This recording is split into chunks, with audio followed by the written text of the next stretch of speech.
오늘 우리에게 주신 하나님의 말씀은 전도서 12장 1절에서 8절입니다. 전도서 12장 1절에서 8절입니다.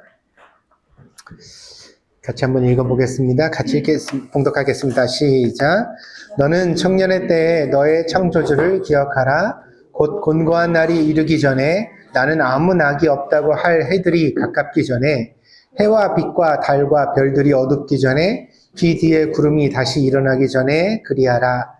그런 날에는 집을 지키는 자들이 떨 것이며 힘 있는 자들이 구부러질 것이며 맷돌질하는 자들이 적음으로 그칠 것이며 창들로 내다보는 자가 어두워질 것이며 길거리 문들이 닫혀질 것이며 맷돌 소리가 적어질 것이며 새의 소리로 말미암아 일어날 것이며 음악하는 여자들은 다 쇠하여질 것이며 또한 그런 자들은 높은 곳을 두려워할 것이며 길에서는 놀랄 것이며 살구나무가 꽃이 필 것이며 메뚜기도 짐이 될 것이며 정욕이 그치리니 이는 사람이 자기의 영원한 집으로 돌아가고 조문객들이 거리로 왕래하게 됨이니라.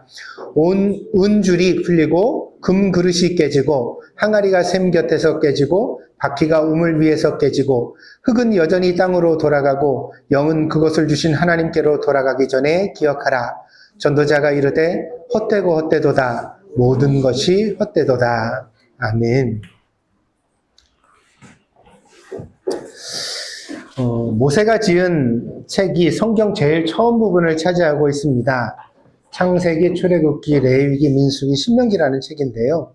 이 책을 우리가 모세오경이라고 부릅니다. 모세가 그 저자로 알려져 있지만 여호수아 혹은 그 시절의 제사장까지 기록자로 포함하게 됩니다. 왜냐하면 모세의 죽음이 신명기 34장에 기록되어져 있기 때문입니다. 자기 기록을 적을 수 있는 사람은 없겠죠.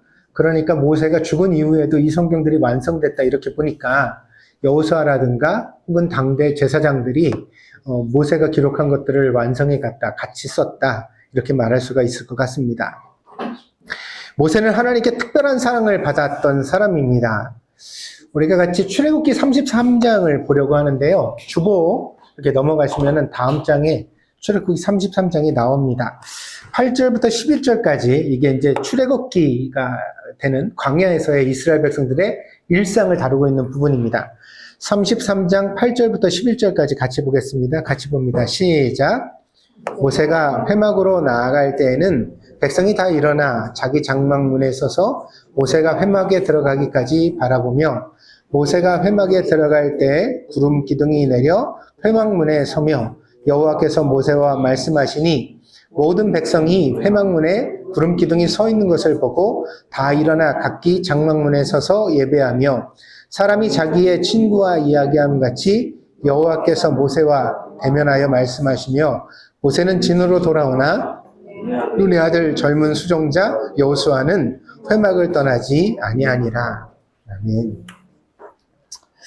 모세가 이제 아침에 일어나 하나님의 회막을 향해서 걸어갑니다. 근데 회막은 이렇게 사람들이 머무는 그 텐트 가운데 있지는 않고 거기서 멀리 이제 떨어져 있었어요. 모세가 아침에 일어나서 거기를 향해 쭉 걸어가는 거죠. 그러면 이스라엘 백성들이 다 나와서 자기 집 문 앞에 자기 장막 앞에 서가지고 그 모세가 가는 길을 쭉 지켜봅니다. 언제까지? 모세가 회막에 들어갈 때까지 지켜봅니다. 모세가 회막에 들어가면 어떤 일이 생겼냐면 하늘에서 구름 기둥이 만들어졌어요. 그러니까 구름이 하늘에 떠 있잖아요. 근데 그게 하늘에서부터 땅까지 회막 천정까지 이렇게 싹 이어지면서 구름 기둥, 홀대처럼 그렇게 이제 구름이 만들어졌다는 거죠. 그럼 이제 하나님이 거기 오셨다는 뜻이 됩니다. 그러면 그때 사람들은 자기 장막 앞에 서서 문 앞에 서가지고 거기서 예배를 드려요. 예배가 언제 있었다는 거죠? 매일 있었다는 거죠. 매일 그렇게 예배를 드렸습니다. 그러면 이제 거기서 모세가 하나님과 이제 대화를 하는 그런 시간을 가졌다는 겁니다.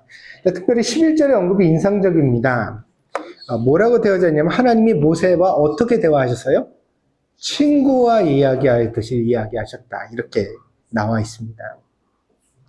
그리고 그 대화가 끝나면 모세가 자기 장막으로 돌아오는데 여호수아는 그 다음에도 남아서 끝까지 그 회막을 떠나지 않았다. 이런 기술이 나와 있습니다. 모세가 200만 명의 히브리인들을 40년 동안 하나의 공동체로 지켜갈 수 있었던 것은 그의 리더십이나 지식의 힘이 아닙니다. 오늘날에 약간 오해를 불러일으키는 부분이 있는데 그게 뭐냐면 모세를 이집트 왕자라고 부르는 거죠. 그런 애니메이션도 만들어지고 그랬으니까요. 그래서 모세가 어떻게 이렇게 훌륭한 지도자가 됐느냐 그럴 때 사람들은 모세가 왕자로서의 교육을 이집트에서 받았기 때문이다 이렇게 말합니다. 근데 역설적으로 하나님은 왕자의 교육을 받았던 모세를 직접 쓰지 않으셨어요. 미디안 광야에서 무려 40년 동안 목동으로 모세를 놔두셨거든요. 나중에 이제 모세를 부르셨을 때 모세가 그렇게 말하잖아요. 나는 아무것도 할 줄 모릅니다. 심지어 말도 할 줄 모른다고 그렇게 자기 무능력을 고백하죠. 그제서야 하나님이 모세를 쓰신 것을 우리가 볼 수가 있습니다. 그러니까 모세가 똑똑해서 능력이 있어 리더십이 있어서 200만 명을 지켰다고 말하는 것은 성경의 기록과는 반하는 주장입니다. 바로 하나님께서 자기 친구를 만나듯이 모세를 만나주시고 그와 대화하시면서 그를 일일이 가르쳐 주셨기 때문에 그를 인도하셨기 때문에 모세는 이스라엘 백성들의 훌륭한 지도자가 될 수 있었습니다. 그래서 모세와 하나님의 관계는 친구 그 이상을 떠올리게 합니다. 출애굽을 한 이스라엘 백성들은 순수한 혈통의 히브리인들이 아니었습니다. 거기 이제 민수기 11장에 보면 이스라엘 백성들 중에 많은 이방인이 같이 섞여 있었다는 이야기가 나옵니다. 이집트 사람들이 10가지 재앙에 절망해서 노예들에게 해방을 허락했을 때 심지어는 해방되는 노예들을 그냥 보내지 않았거든요. 막 너무 지긋지긋하고 두려우니까 금은보화를 다 주면서 노예들이 돌보던 자기 재산을 막 가지고 떠나라고 등을 떠밀었어요. 그러니까 여러분 생각해 보세요. 히브리인들만 나오겠냐는 거예요. 지금 나가면 한지산이 생기는데. 그러니까 히브리인들은 아닌 사람들도 이집트에 노예로 끌려왔던 사람들은 각기 한몫을 챙겨가지고 히브리인들 어울려서 출애굽을 하게 된 그런 상황이었죠. 한마디로 이집트가 잠시 무정부 상태에 빠진 그 혼란을 틈타서 사람들은 각기 자기 살 길을 구해야 했던 것입니다. 당시에 강대국이었던 이집트에는 온갖 사연으로 끌려왔던 노예들이 가득했기 때문에 이 혼란의 틈을 타서 사람들은 같이 길을 떠났습니다. 그러나 이렇게 길을 떠난 사람들에게는 히브리인들은 자기 조상 아브라함에게 주신 하나님의 약속이라는 게 있었겠지만 다른 사람들은 그런 게 없잖아요. 이 사람들은 신앙을 바란 것도 아니고 국가를 바란 것도 아니에요. 뭘 바랬어요? 한 재산 크게 가지고 나가서 이제는 노예살이 안 하고 좀 잘 살아보겠다. 좀 내가 넉넉하게 살아보겠다. 이런 마음을 가지고 나온 거예요. 나와보니까 길이 어땠어요? 한 길밖에 없는데 막 한동안은 이집트 군대가 쫓아왔기 때문에 떠밀려가지고 막 히브리인들과 같이 갔고 홍해바다를 건넌 이후에는 광야로 들어갔거든요. 광야는 길이 없어요. 거기서 자기가 살 길을 찾는다는 게 얼마나 막막하겠어요. 그러니까 갔는데 가다 보니까는 이제 온갖 여러 가지 불평, 불만들이 나오게 됩니다. 그들이 원했던 것은 해방이 아니라 번영된 삶이었기 때문에 결국은 이들은 불만을 토로하게 되었고 또 히브리인들 사이에 이간질을 시작하게 되었습니다. 그래서 이 민수기 11장을 보면 감히 하나님께 불평하다가 이게 홍해바다를 건넌 지 얼마 안 된 상황이거든요. 근데 하나님께 불평을 하다가 어떤 일이냐면 하늘에서 불이 떨어지는 심판을 받아요. 하나님이 그렇게 심판을 하십니다.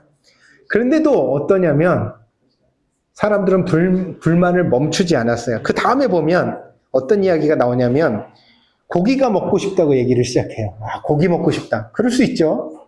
근데 고기 먹고 싶다 이 말이 어떻게 진전이 되냐면 나중에는 야 고기만 먹고 싶냐? 생선도 먹고 싶다. 오이도 먹고 싶다. 참외도 먹고 싶다. 부추도 있으면 좋겠다. 심지어는 파와 마늘도.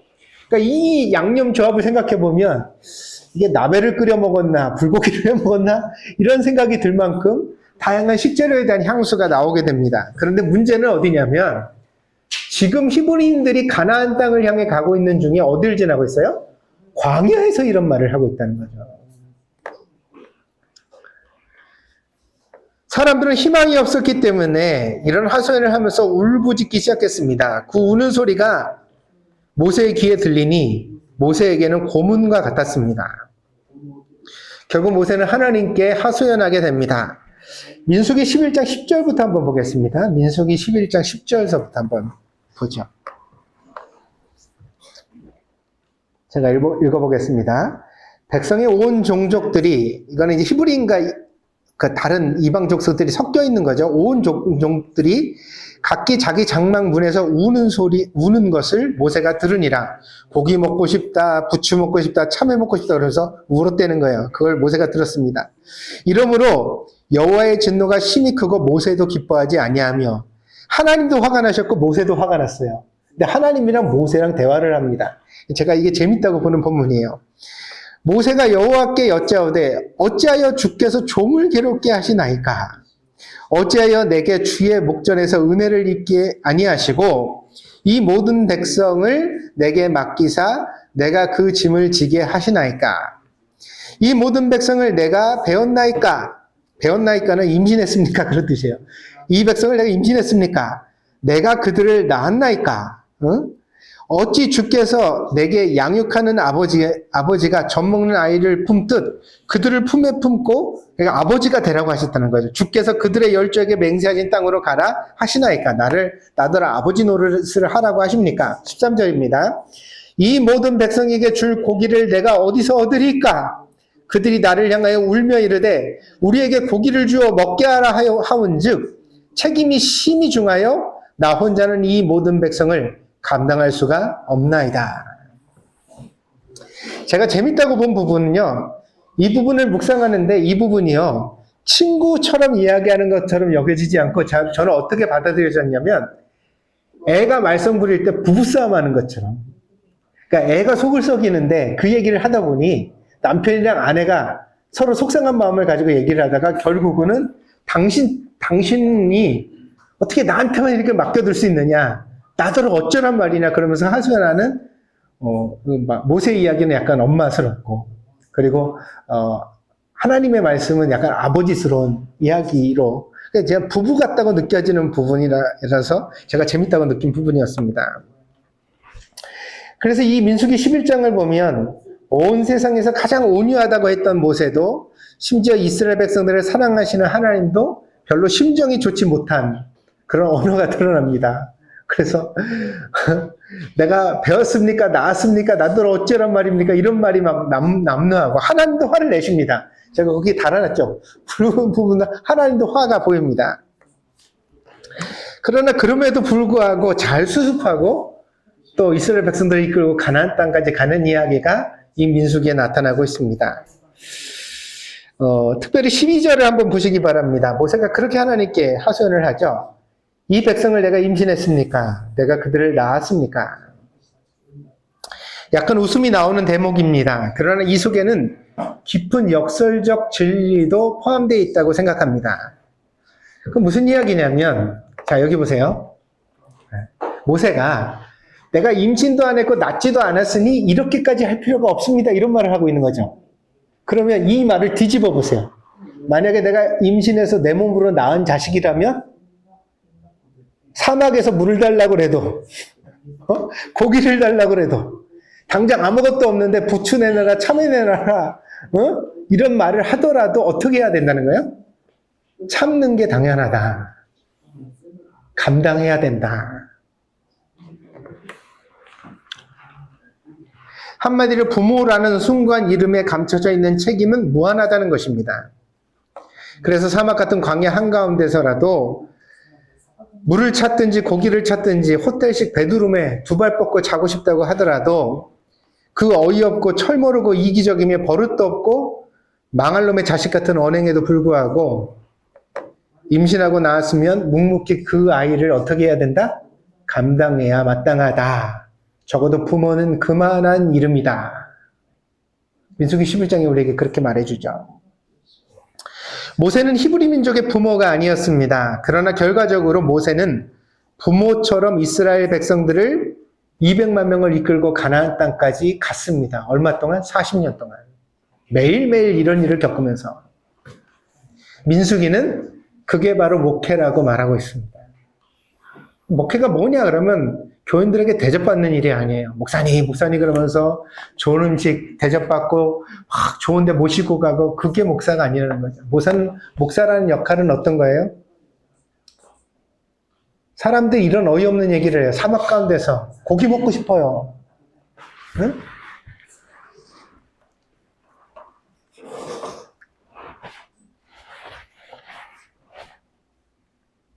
근데 그걸 감당해야죠. 그럼에도 불구하고 사랑해야죠. 하나님이 모세에게 그런 목회를 요구하셨다는, 엄마 아빠 같은, 부모와 같은 심정으로서의 목회. 그래서 오늘 어버이날에 우리가 두 가지를 다 묵상할 수 있습니다. 목회와 어버이에 대하여. 오랫동안 부모님과 떨어져 살던 한 청년이 있었습니다. 바쁘다는 핑계로 부모님께 늘 연락을 자주 드리지 못했습니다. 명절에도 가끔 얼굴을 보았습니다. 어머니가 돌아가셨다는 비보를 듣고서야 서둘러 고향집에 갔습니다. 어머니의 유품을 정리하는데 어머니가 평소에 쓰시던 낡은 일기장을 발견하게 됩니다. 일기장에는 매일 어머니가 말씀하시고 싶었던 내용이 빼곡히 적혀져 있었습니다. 일기장 마지막 부분에 가니 아들이 어머니에게 보냈던 마지막 편지가 거기 꽂혀 있습니다. 그 편지의 날짜를 보니 지금으로부터 10년 전입니다. 10년 전에 마지막 편지를 어머니께 보냈는데 어머니는 그 편지를 자기 일기장에 꽂고 10년 동안 돌아보면서 묵묵히 아들을 기다리셨던 것입니다. 그리고 일기의 마지막 부분에 어머니는 이렇게 써놓으셨습니다. 사랑하는 내 아들아, 나는 내가 바쁜 삶을 살고 있다는 것을 안다. 하지만 이혜미는 내가 언제나 내 마음속에 있다는 것을 알아주길 바란다. 나는 너를 기다리는 이 시간이 행복하단다. 내가 언제든 돌아오면 따뜻한 밥을 지어주고 싶었다. 비록 지금은 이 세상을 떠나지만 나의 이 마지막 편지가 내 앞에 간다면 내가 이 글을 읽고 힘을 냈으면 좋겠다. 나는 너를 사랑하고 또 사랑한단다. 어머니의 편지를 읽고서 아들은 오열했습니다. 어머니의 평생의 기다림이 자기를 향한 것이라는 것을 뒤늦게 깨달았기 때문입니다.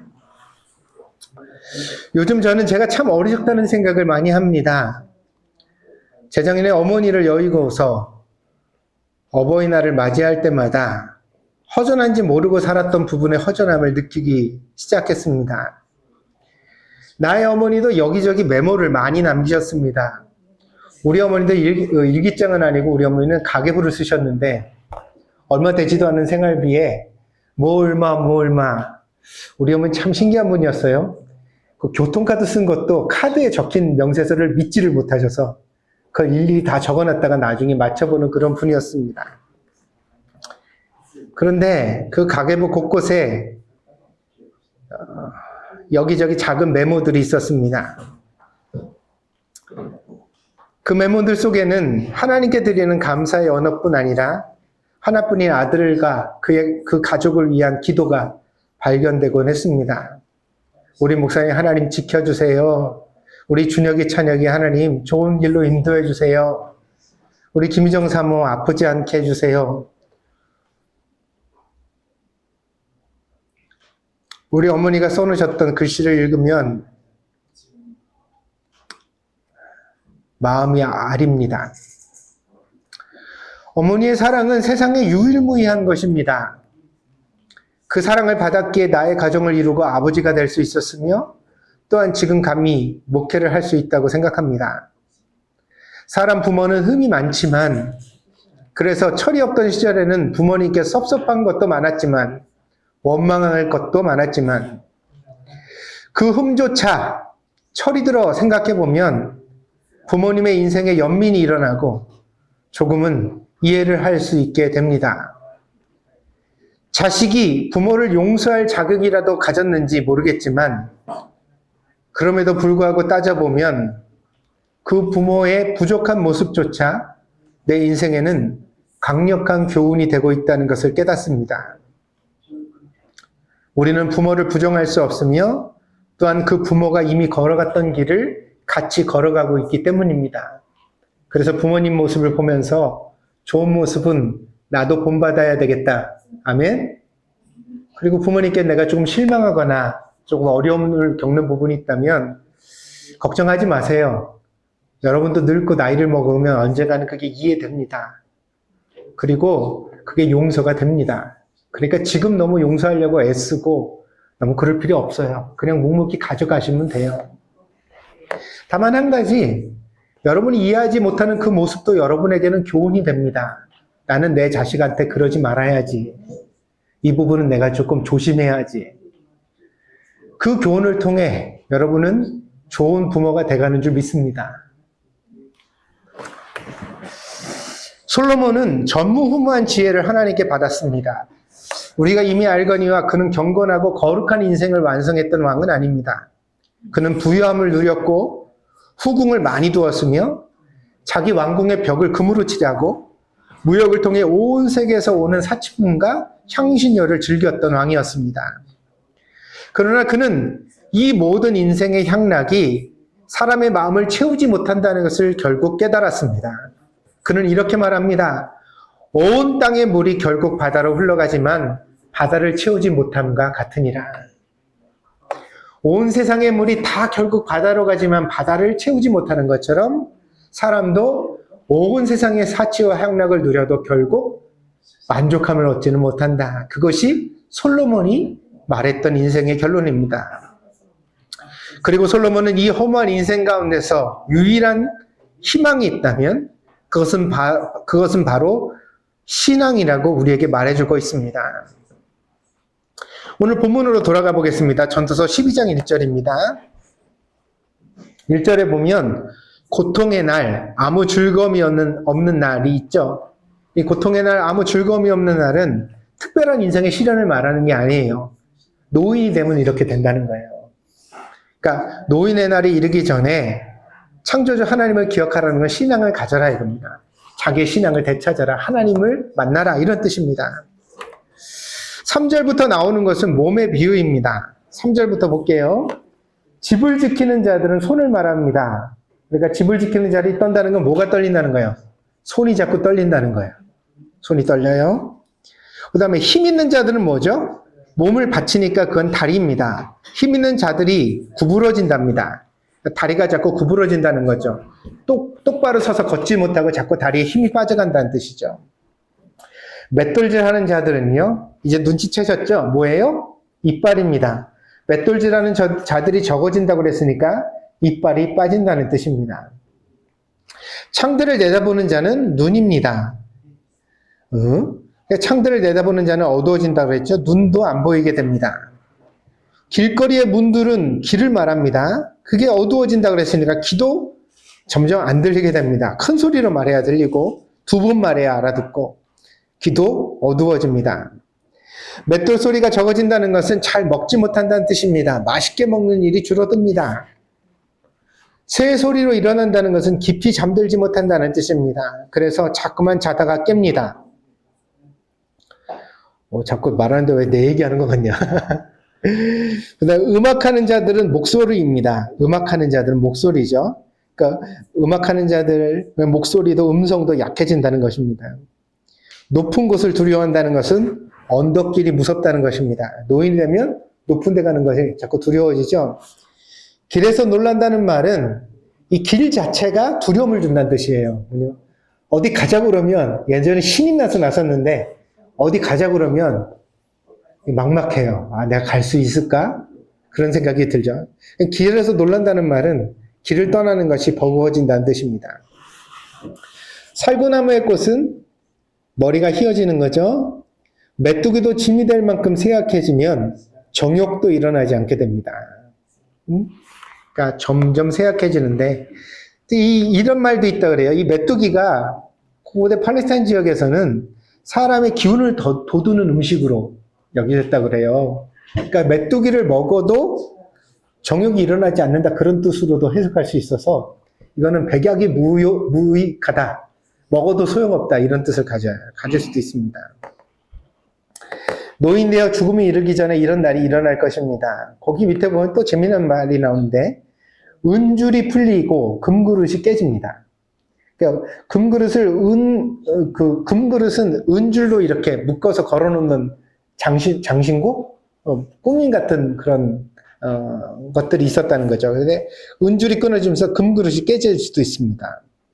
요것과 같은 평행선에서 밑에 이야기가 나오는데, 바퀴가 깨지고 그 항아리도 깨진다 그랬었나요? 이게 우물에서 깨진다 이런 얘기인데, 이 바퀴에 우물을 걸어가지고 줄로 내려서 우물에 물을 길었던 겁니다. 근데 바퀴가 깨지니까 항아리가 떨어져서 항아리도 깨지게 된다. 우물에서 더 이상 물을 못 길게 된다. 그런 이야기를 하죠.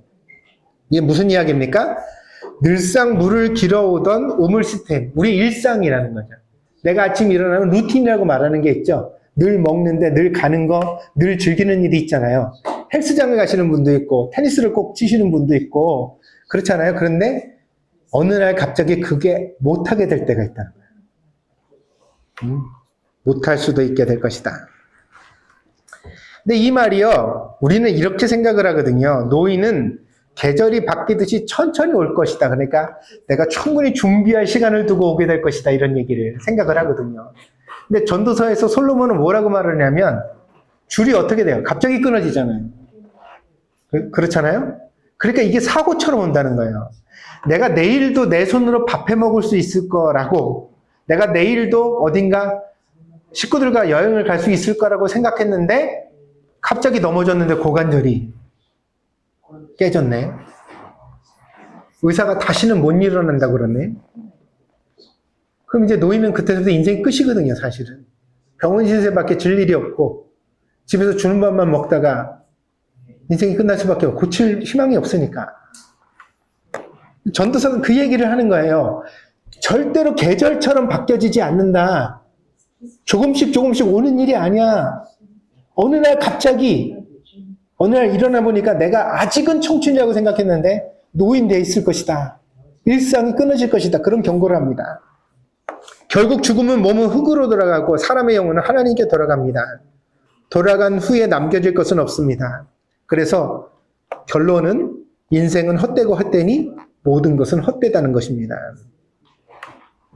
자, 우리 교회 식구들도 전부 다 이제 40대 중후반이 되다 보니까 여러분들에게 들려지는 모든 이야기의 재고로 근심이 뭡니까? 그러면 목사에게 들려주시는 이야기가 부모님이 아픕니다. 암이라고 그러십니다. 치매가 왔다고 그럽니다. 그런 얘기를 듣게 됩니다. 근데 이게 한번 들을 땐 굉장히 놀라운데 다 그래요, 다. 한 분만 그런 게 전부 다 그래요. 안 그런 분이 없을 만큼 다 그래요. 목사로서 여러분에게 권하는 바가 있습니다. 그것은 아프신 부모님을 되도록 자주 찾아뵈라는 것입니다. 그 부모님의 곁에서 효도를 하라는 말이 아닙니다. 아니, 물론 효도도 해야 합니다. 그러나 더 중요한 것은 그 부모님의 마지막 모습을 통해 여러분 인생의 교훈을 되새길 필요가 있다는 것입니다. 본받을 바도 있고 여러분은 피해야 하는 모습도 있을 것입니다. 그러나 더 본질적인 것은 그 생명의 마지막에 대한 이해입니다.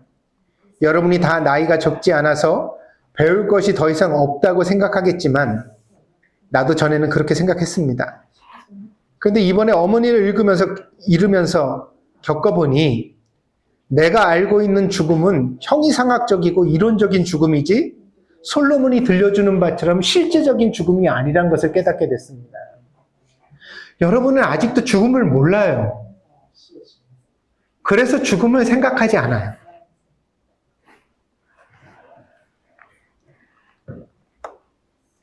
시간이 아직 많은 분들은 더디 배워도 된다고 생각합니다. 그러나 이미 나이가 50줄에 가깝고 자기 인생을 어느 정도 살았다고 한다면 뒤로 미룰 일이 아닙니다. 여러분들은 같이 배우셔야 할 일입니다.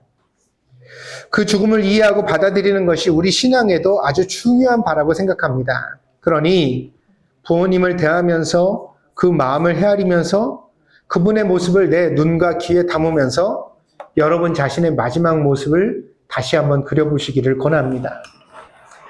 여러분, 생물학적으로도 사람에게 인생을 살아가는 많은 경향성이 유전자에 담겨져 있다고 그러죠. 과학이 발견한 바예요. 이 유전자를 넘어서지 못한다. 질병도 그렇고 성격도 그렇고 뭐 이런 말들을 현대과학이 이제 이야기를 하고 있습니다. 여러분 그러면요. 여러분은 지금 부모님을 향하여 가지고 계신 여러 가지 좋은 마음도 있고 불편한 마음도 있는데 지금은 그렇게 생각을 하시거든요. 나는 다를 거야. 다르게 나이 먹고 다르게 살 거야. 우리 엄마 아빠보다는 내가 좀 더 말도 지혜롭게 하고 행동도 더 잘하고 인생도 더 풍요하게 만들고 괜찮게 살 거야. 지금 그걸 이루어가고 있다고 생각하겠죠. 근데 오늘 이 예배 시간을 통해 다시 한번 말씀드리면 아닐 수도 있어요. 여러분 혼자만의 착각일 수도 있다고요.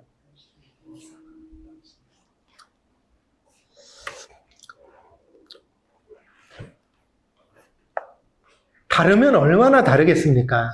같은 피, 같은 특질, 같은 시간을 공유하고 있는데 아주 죽도록 애써야 조금 달라지는 거예요. 조금. 많이 다를 거라고 상상하지 마요.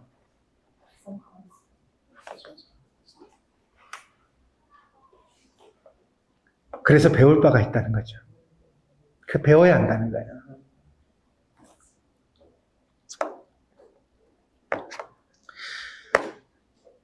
부모님을 대하면서 그 부모님의 마음도 헤아려 보고 그분의 모습을 눈에 담으면서 하나님이 주시는 인생의 교훈을 우리 자신에게 잘 적용시켜 보기를 바랍니다. 이 권면을 여러분이 잘 받으면 헛되고 헛된 인생 가운데서 조금은 여러분의 인생을 구원할 수 있는 실마리를 찾게 될 것이라고 생각합니다. 여러분에게 솔로몬과 같은 은혜가 임하기를 축복드립니다. 그리하여서 여러분 모두 다 더 건강하고 더 아름다운 삶을 하나님 앞에 완성해 가기를, 하나님 보시기에 그리고 스스로 생각하기에 조금은 덜 헛된, 덜 실망스러운 인생을 살아갈 수 있는 성도들이 되어지기를 여러분에게 축복드립니다. 기도하겠습니다. 부모와 자식으로 만난다는 것은 우리의 노력이나 의지로 되어진 일이 아닙니다. 하나님이 짝지어 주셨고 하나님이 결정하셨습니다. 하나님이 나에게 가장 알맞게, 가장 적절하게 이어주신 그런 관계인 줄 믿습니다. 하나님,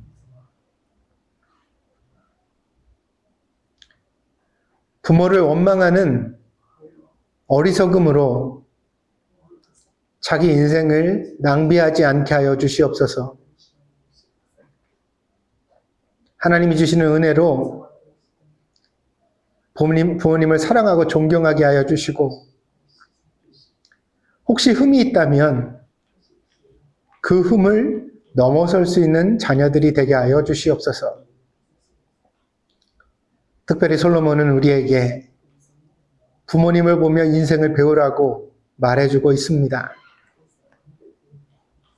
연로하신 부모님의 나약해져가는 모습을 보면서 우리 자신의 인생을 생각해 보기를 원합니다.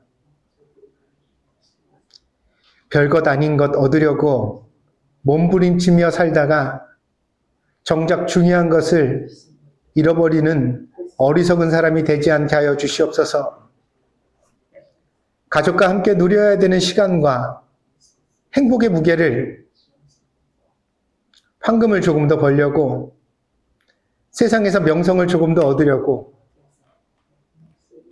바꾸어 버리는 어리석은 사람이 되지 않게 하여 주시옵소서. 우리는 하나님이 주신 인생을 소중히 여기게 하시고 아직 힘이 있는 날에 가치 있는 신앙을 위하여 하나님 앞에 경건하게 사는 사람들이 되게 하여 주시옵소서. 하나님을 믿는 일이 정말 출교함을 깨닫게 하여 주시고 일평생 살아갈 때에 예배드리는 것을 귀히 여기는 저희들이 되게 하여 주시옵소서. 하나님, 우리를 붙잡아 주시기를 원합니다. 감사드리며 예수님의 이름으로 기도하였습니다. 아멘.